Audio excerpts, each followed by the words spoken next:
예수께서 무리가 자기를 애워싸는 것을 보시고 건너편으로 가기를 명하시니라.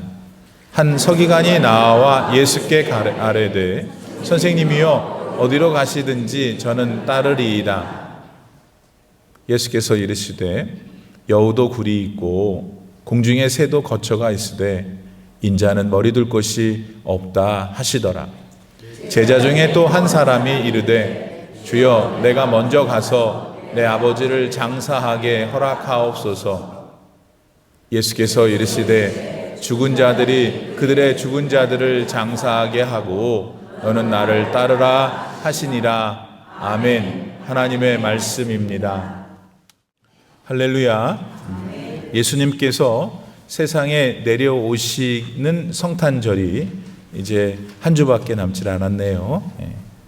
이런 시기에 시간이 빠르게 뒤로 돌아가가지고 우리 모두가 다 함께 베들레헴에 있다고 한번 상상해 볼까요? 상상은 자유니까. 그래서 우리 앞에 지금 아기 예수님이 계시다면은 얼마나 황홀할까요? 또 얼마나 감격스럽고 가슴이 벅찰까요? 여러분, 예수님이 누구세요? 나의 더러운 죄를 다 없애주신 예수님. 나를 이 세상에 보내신 분이 창조주 하나님이신 것을 깨닫게 해주신 예수님. 짧은 7, 80년의 내 삶이 도대체 무엇이며 나는 어떻게 그 제한된 시간들을 보내야만 할지를 가르쳐 주신 구세주 예수님. 솔직히 막연한 부분이 많이 있지만은 내가 죽은 다음에 분명히 맞게 될 영생을 주시면서 직접 나와 함께 영원히 사실 사랑의 하나님, 그런 예수님을 직접 우리가 눈으로 뵐 수 있다면 얼마나 감격스러우며 경이로울까요? 우리는 오늘 대강정 세 번째 주일을 맞이하면서 우리가 기다리고 있는 예수님에 대해서 우선은 이런 마음을 한번 가져봅니다. 근데 여러분, 우리가 그렇게 목마르게 기다리고 있는 예수님은 정작 그분을 기다리고 있는 우리들한테 지금 무슨 생각을 가지고 계실까요? 예수님을 열망합니다 라고 지금 속으로 힘차게 외치는 저와 여러분들을 향해서 예수님은 뭘 바라고 계실까요? 생일을 맞는 사람은 이제 선물들을 받고서 기뻐할 거예요. 그런데 그 선물 중에 본인이 가장 받고 싶어 했던 선물이 있다면 그는 분명 그 선물을 가장 좋아할 거예요. 오늘 대강절을 맞고 있는 우리들은 예수님께 드릴 수만 있다면 정말 선물을 최고로 최선을 다해서 드릴 거죠? 내가 이쪽을 보고 있잖아요, 지금. 분발하세요. 드릴 거란 말이에요. 그만큼 우리는 예수님의 탄생에 대해서 기대하고 또 믿음이 부족하지만 그래도 즐겁게 기다리고 있어요. 그렇기에 이왕 준비할 선물이라면 받으실 예수님이 제일 좋아하는 선물을 준비하면 드리면 더 좋잖아요. 그러면 예수님이 더 기뻐하실 줄 믿습니다. 그렇다면 그 선물은 무엇이어야 할까요?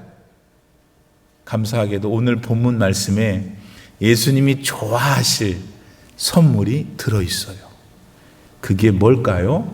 오늘 우리는 그걸 찾아가지고 영적으로 우리가 아직 성탄절이 안 왔으니까 잘 준비해서 그날 예수님께 드릴 수 있기를 바랍니다. 오늘 본문 18절 말씀에 따르면 아주 많은 사람들이 예수님을 이렇게 애워싸고 있어요. 이유는 우선 너무 믿기지 않을 정도로 예수님이 놀라웠기 때문에 사람들이 애워싼 거예요. 예수께서 그들의 목전에서 행하신 일들이 있었는데 그게 도저히 믿을 수가 없는 기적들이었기 때문이었죠. 아마 오늘 우리들이 그때 거기에 있었어도 분명 우리도 그렇게 느꼈을 거예요. 그렇게 했을 거예요. 자, 그런 예수님께서 무리들 앞에 있는 거예요. 그러니까 예수님은 어떻게 하든지 가까이 가서 보려고, 만지려고 서로들 밀치고 당기고 난리를 쳤던 거는 너무 당연한 거였죠. 자, 그러면 그들이 목격한 예수님한테 목격한 일들이 무엇이었을까요?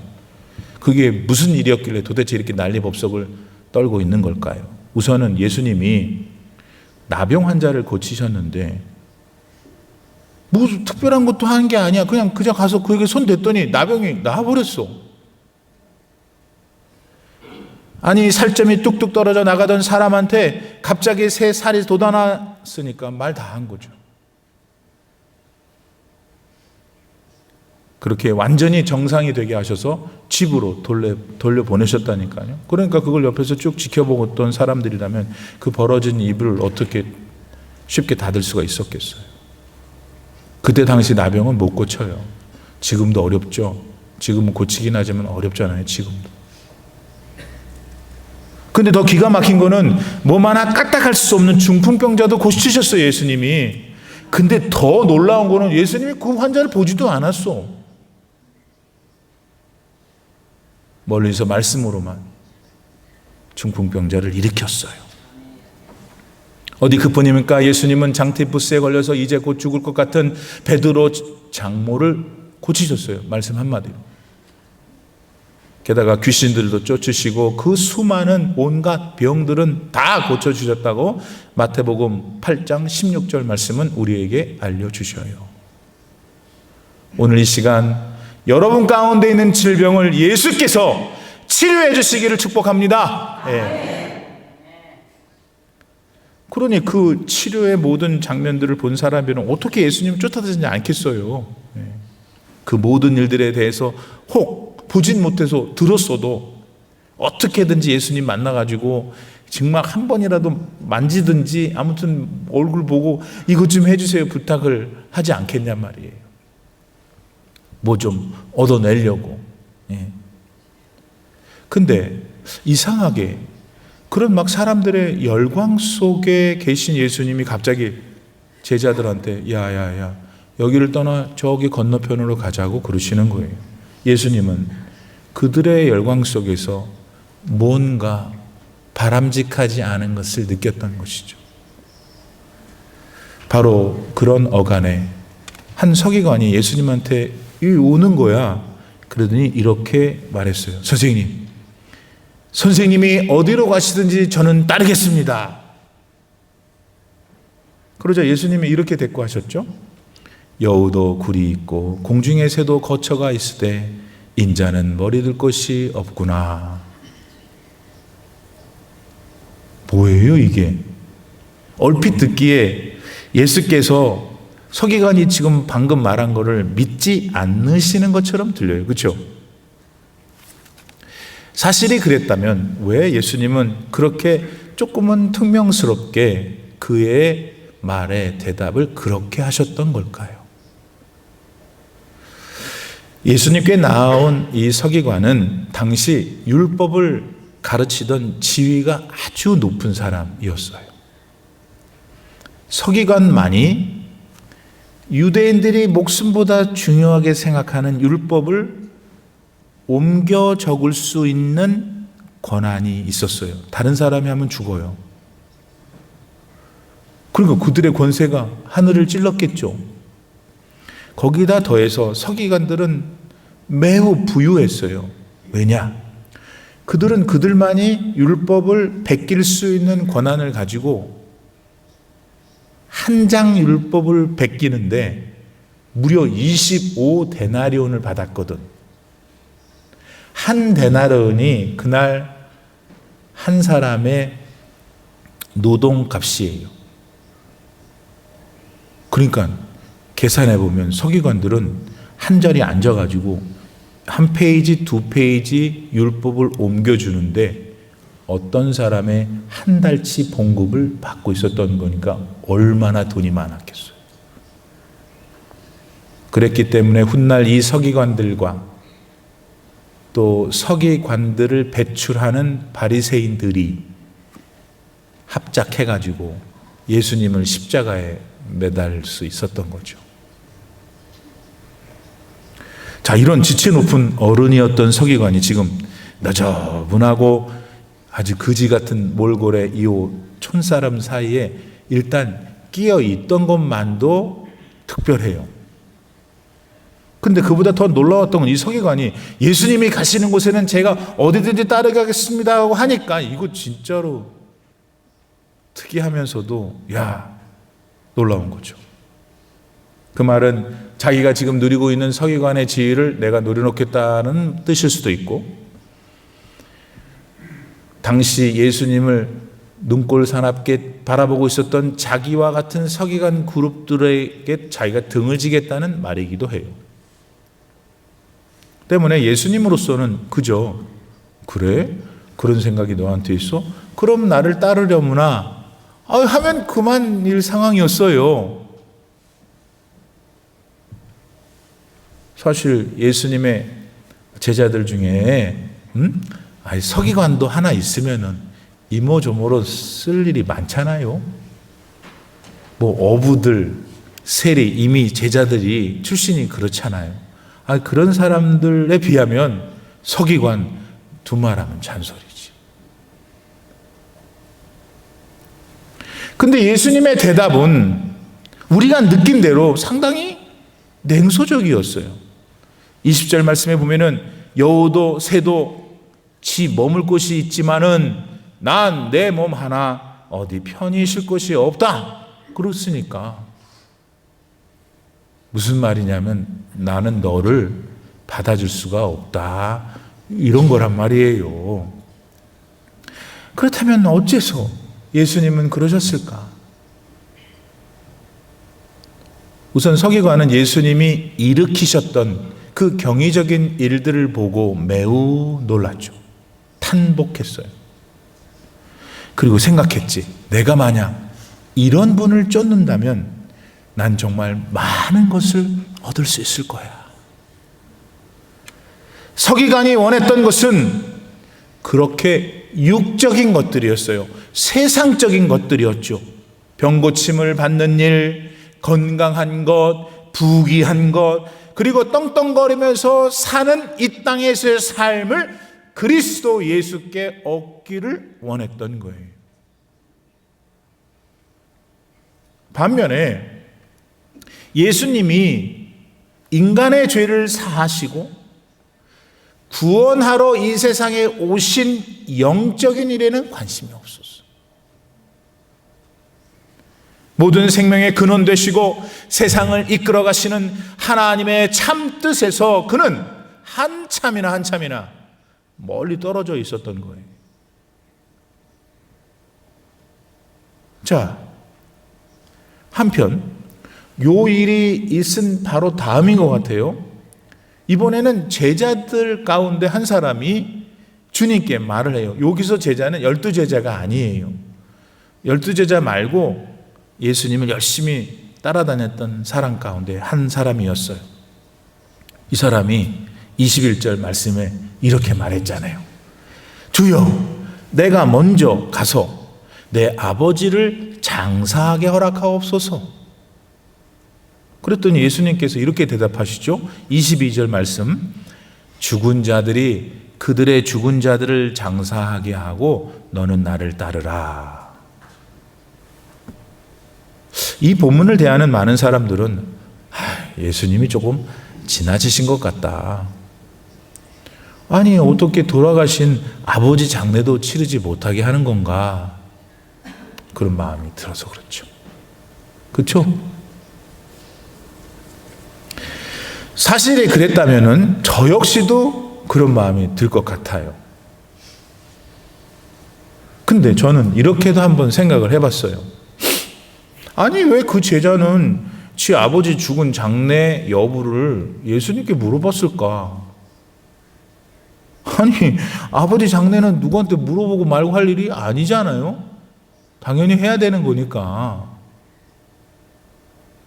이런 관점에서 볼 때 이 제자의 아버지는 아마 아직 죽지 않았을 겁니다. 아니면 큰 병에 걸려서 오늘 내일 할 수도 있었을 거고요. 그런 중에 그 아들인 제자는 앞으로 자기가 있을지도 모를 일에 대한 어떤 대비를 하려고 한 것이었을 것이다 생각이 돼요. 그러자 예수님이 답하신 거죠. 죽은 자들이 그들의 죽은 자들을 장사하게 하라. 그리고 너는 나를 따르라. 그래도 이 말씀은 여전히 이해가 안 되고 예수님이 그 정도밖에 안 되시나 이런 생각이 들죠. 어떻게 죽은 사람들을 장례할 수 있단 말인가 이런 생각도 들고. 근데 여러분, 여기서 예수님이 죽은 자들이라고 말씀한 그 죽은 자들은 우리가 죽고 사는 그런 사람이 아니고 영혼이 죽어 있는 사람들을 말하는 거예요. 자신들의 영혼을 죽게 한 죄와 허물의 문제를 여전히 예수 그리스도를 믿는 믿음으로 해결하지 못한 상태에 있는 사람. 살아있어. 근데 그들의 영혼은 죽어 있는 거예요. 그 죽은 자들을 가리키는 것이죠. 그러니까 그 영혼이 죽은 사람들이 영혼이 죽은 사람들을 장례하게 하고 그대는 나를 따르라 그러신 거예요. 요거는 오늘 우리한테 뭘 말할까요? 예수님은 오늘 우리를 향해 너는 내 자녀잖아. 너는 내 자녀니까 이걸 하고 저걸 하고 하는 우선순위를 잘 분별해서 잘 선택하여야 한다를 말씀하시는 거예요. 아니, 부모님이 돌아가시면 응당 예를 갖추어서 마땅히 해야 할 일을 해야죠. 그러나 그런 일조차도 예수님을 따르는 일에 우선될 수는 없다고 말씀하시는 거예요. 제가 시카고에서 목회할 때 실제 있었던 일이에요. 미국에서 살만한 신분이 없는 교인이 계셨는데 어느 날 아주 연세가 높으신 어머니가 한국에서 돌아가신 거야. 이 사람은 그분의 유일한 아들이었어요. 그러니까 어떻게 해요? 뭐가 마땅한 거예요? 아니, 서둘러서 어머니 장례를 위해서 한국에 들어가야죠. 그러나 그분은 결국 한국에 못 갔어요. 신분이 제대로 준비가 안 됐기 때문에 갔다가 들어올 수 없다는 걸 알아서 그랬어요. 이때 미국에 같이 이민자로 사는 우리들은 이 사람을 쉽게 잘못했다고 비난할 수 있어요?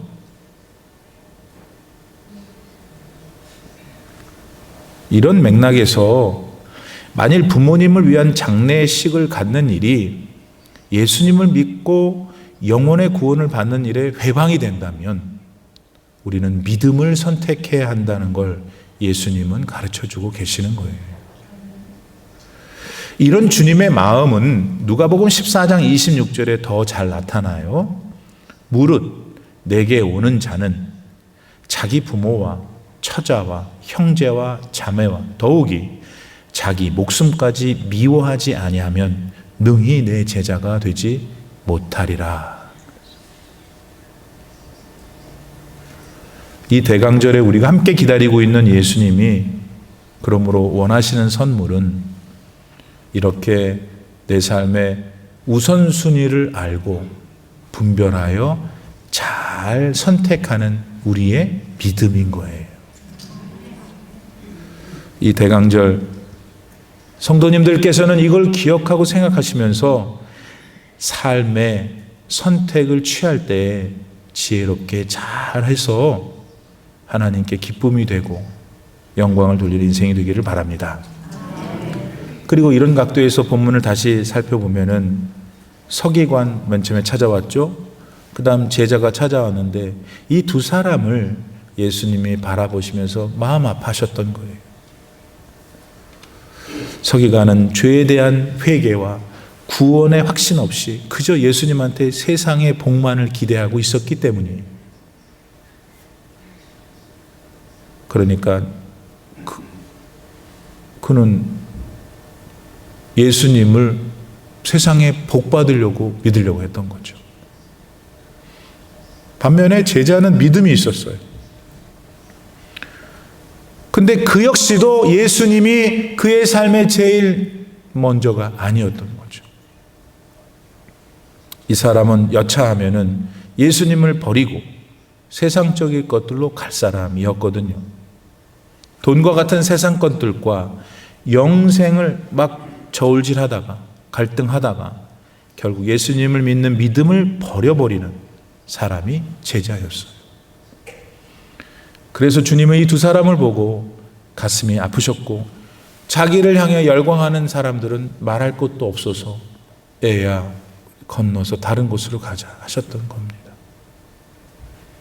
자, 그렇다면 이런 상황에서 만약 이 대강절에 예수님이 우리에게 나타나셨어요. 그러면 저와 여러분은 뭐라고 예수님께 고백하시겠습니까? 예수님, 잠깐만 기다리세요. 우리 아버지 장사하고 올게요. 하시겠어요? 아니면 진짜 적극적으로 예수님, 저는 예수님만 어디든 가지 따르겠습니다. 하시겠어요? 크리스마스가 되면은 뭔지 모르게 들떠요, 기분이.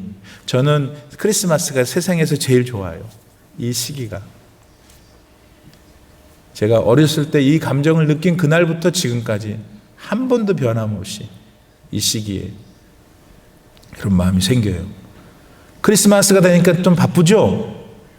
막 선물 준비하러 다니시라고. 이제 기다리고 있어요. 아니, 이 동네가 오늘 이상하네. 아무리 쳐다봐도. 뭐 여러 동기로 여러분들에게 선물을 준비하라고 바쁘게 다니다 보니까 바쁘기도 하고 들뜨기도 하고. 기쁘고 들뜨고 바쁜 거 얼마나 좋아요. 좋은 감정이잖아요. 근데 이런 종류의 기쁨과 또 이런 종류의 들뜸은 아차하면은 황금색으로 도배한 예수님의 구유를 아무 생각 없이 지나치게 할 수도 있지 않을까요? 잘 들으셔야 돼요. 예수님은 분명 말구에서 태어나셨는데,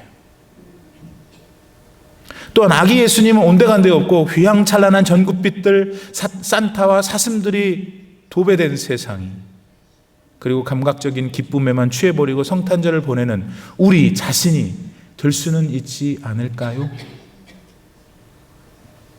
우리는 그걸 경계해야 해요. 기쁨과 감격 속에서 그게 예수님이 기다리시는 참 제자예요. 존 던이라는 16세기 형이상학파, 영국 사람이죠. 시인이자 성직자가 계셨어요. 이 사람이 이 설교를 잘했고 설교문이 굉장히 유명해요. 그래서 어네스트 헤밍웨이, 미국 사람이죠. 그 사람이 누구를 위하여 종을 울리나, 그 제목을 이 존 던의 설교문에서 싹 뺏겨왔어요. 그만큼 존 던이라는 사람은 유명해요. 이 사람의 제가 학교 다닐 때 기억이 나요. 존 던이 The Flea, 벼룩이라는 시를 썼는데 한번 읽어보세요. 그 인터넷 찾으면 있어요. 근데 그 유명한 사람이에요.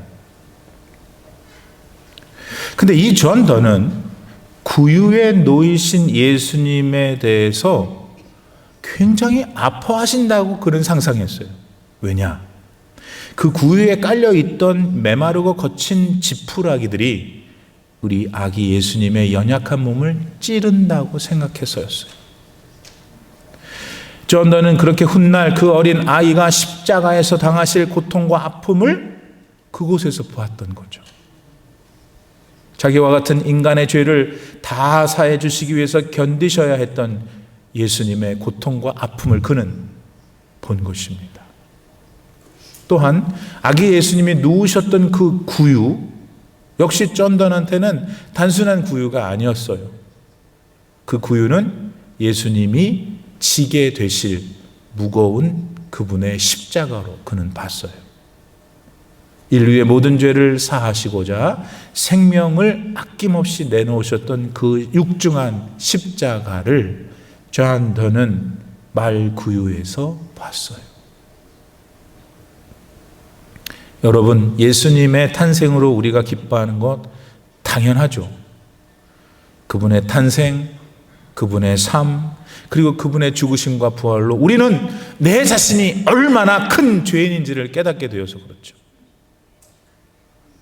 그 죄가 얼마나 우리를 힘들게 하고 고통스럽게 하는지를 우리는 알게 돼서 그렇습니다. 그리고 예수님의 성탄으로 단 한 번뿐인 우리의 삶을 어떻게 하면 후회 없이 아름답게 의미 있게 살 수 있는지를 알게 됐기 때문이에요. 그러니까 우리가 어떻게 기뻐하지 않을 수 있겠어요. 근데 구유, 요셉 부부, 동방의 박사들이 막 황금으로 뒤덮이고 그 옆에는 산타, 사슴들이 범람하는 것을 만약 우리가 안타까워하지 않는다면 예수님의 성탄은 생일의 주인공이 없는 생일상과 같을 것이에요. 또한 이 성탄의 계절에 서로들 나누는 여러 선물들 속에 구원의 기쁨을 주시는 예수님이 스며 있지 않는다면 성탄의 주인공이신 예수님은 인자는 머리 둘 곳이 없구나 하실 거예요. 그리고 다음 주에 우리가 찬양 경연대회 때 부를 찬양들 속에 하나뿐인 아들을 세상에 보내시고 그를 죽게 하신 하나님의 참사랑이 나타나 있지 않는다면 예수님은 죽은 자들이 그들의 죽은 자들을 장사하게 하고 나를 따르라 하실 거예요. 예수님은 세상에서 가장 더럽고 초라한 곳, 그리고 아무리 없는 사람이라도 절대로 상상조차 할 수 없는 그곳 구유에서 태어나셨어요. 세상을 지으신 창조자께서 한낱 피조물이 되셔서 이 땅에 오신 거예요. 그렇게 비천한 모습으로 그 누추한 곳에 계셨단 말입니다. 그랬으니 그것을 명령하시고 지휘하신 하나님 아버지의 마음은 그때 얼마나 힘들고 얼마나 아프셨겠습니까? 그런 고통과 인내, 그리고 그와 함께 인류를 향한 하나님의 사랑으로 예수님이 세상에 오셨어요. 그리고 그분이 이 땅에 오신 이유는 바로 저와 여러분을 구원하시려고, 길어야 고작 7, 80년인 수명에 집착하면서 기꺼이 영생을 포기하는 우리의 어리석음을 바로잡아서 구원해 주시려고 오셨어요. 저기 서울 서대문구 홍은동 포방터 시장이라는 곳이 있어요. 거기에 작은 돈가스 집이 하나 있는데 여기는 14명만 들어가요. 근데 이 돈가스 집에 하루에 150명이 온대요. 그러니까 14명밖에 안 되는 150 맨날 줄 서는데 12시 정오 12시에 여는데 거기 가서 제대로 된 돈가스를 먹으려면 새벽 3시에 와서 줄 서야 된대요. 대구 전주 이런 데서 막 와가지고 줄 서 있대요. 도대체 왜 그런 돈가스 같은 걸 그러나? 도대체 돈가스가 뭔데 그럴까요? 라고 거기 서 있는 사람한테 물어봤어요. 그랬더니 그 사람이 소확행 때문이죠. 작은 것에 확실한 행복이 있다. 작지만 돈가스에 확실한 행복이 있기 때문에 나는 새벽 3시에 여기 서 있습니다. 이 소리예요. 소확행. 이거는 한국 사람들, 젊은 사람들 신조어예요. 돈가스 하나도 행복을 위해서 그렇게 목숨을 다해 기다리는 사람들이 많구나. 너무나 경쟁이 심하고 사람들이 무정하고 그런 시대 속에서 많은 사람들은 이렇게라도 이렇게 작은 행복이라도 목마르게 기다리고 있는 것이죠. 저는 이런 분들이 오늘 크리스마스의 주인공이신 우리 예수님을 알고 믿었으면 참 좋겠어요. 예수님이 주시는 행복은 소확행뿐만 아니라 아주 대확행이잖아요. 오늘 여기 잘했어요. 이제 대확행, 가장 크면서도 가장 확실한 행복, 바로 사랑의 구세주 예수님이 모든 것의 중심이 될 때 일어나는 기쁨, 그게 진짜 성탄이 주는 행복이에요. 그로 인한 평화가 진짜 평화고, 특별히 오늘과 같은 대강절의 시기에 이 대확행이 성도 여러분의 삶에 예수님으로 말미암아 충만하시기를 진심으로 축원합니다. 기도합시다. 하나님 아버지, 예수님은 그분을 기다리고 있는 우리를 향해서는 어떤 마음을 갖고 계실까? 너는 나를 믿고 나를 따르라. 내가 너에게 세상은 줄 수 없는 가장 큰 행복과 기쁨과 감격과 구원의 은총을 줄 것이야. 이것을 오늘 예배 가운데 다시 한번 확신하고 이 귀한 성탄의 계절을 은혜롭게 진짜로 성스럽게 보내기를 결단하는 모든 성도님들에게 주님 함께 하시고 그 결단이 퇴색되지 않도록 저들의 삶에 나타나 주시옵소서. 예수님의 이름으로 기도드립니다. 아멘.